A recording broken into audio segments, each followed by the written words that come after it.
Minnesota is a train wreck.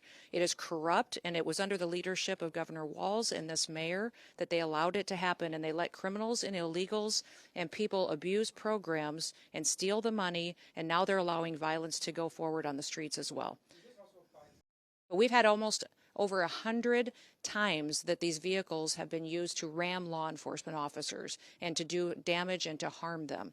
When you take an action and use a weapon to harm someone and to incite violence against them and try to cause them injury or death, then it needs to be labeled exactly what it was.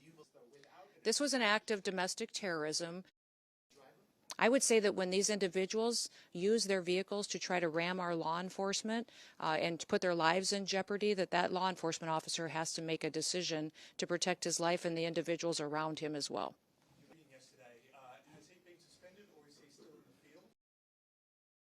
This vehicle was used to hit this officer. It was used as a weapon, and the officer feels as though his life was in jeopardy. It was used to perpetuate a violent act that this officer took action to protect himself and to protect his fellow law enforcement. We thank all of them for their service and recognize that, again, I'll remind you, tomorrow is law enforcement. This is an experienced officer who followed his training, and we will continue to let the investigation unfold into the individual and continue to follow the procedures and policies that happen in these use of force cases. But let's remember the events that surrounded what happened yesterday on that tragic situation was that these individuals had followed our officers all day, had harassed them, had blocked them in. They were impeding our law enforcement operations, which is against the law. And when they demanded and commanded her to get out of her vehicle several times, she did not. Defended and acted in defense of his life and those around him.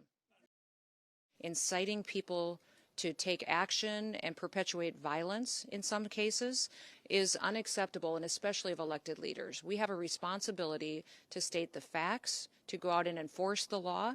Your mayor just said in that statement that he was going to stand with illegal people who have broken our law before he's going to put New York City citizens first. His job and why he was elected was to protect the people who live here, that had the opportunity to vote for him and have the opportunity to live in this city. They pay their taxes, they go to work every day, and instead the mayor in that statement chose to stand with illegals instead of those individuals who just want the chance to raise their families in New York City and have a part of the American dream.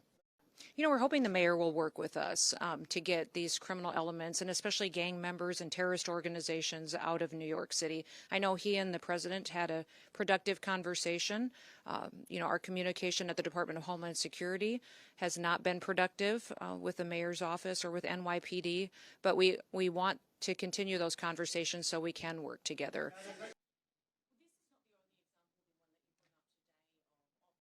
And we are going to continue to do that each and every day. And I'd encourage the leaders in this city and your governor and in other cities and states across this country to work with us rather than opposing us so that we can continue to make our streets safer.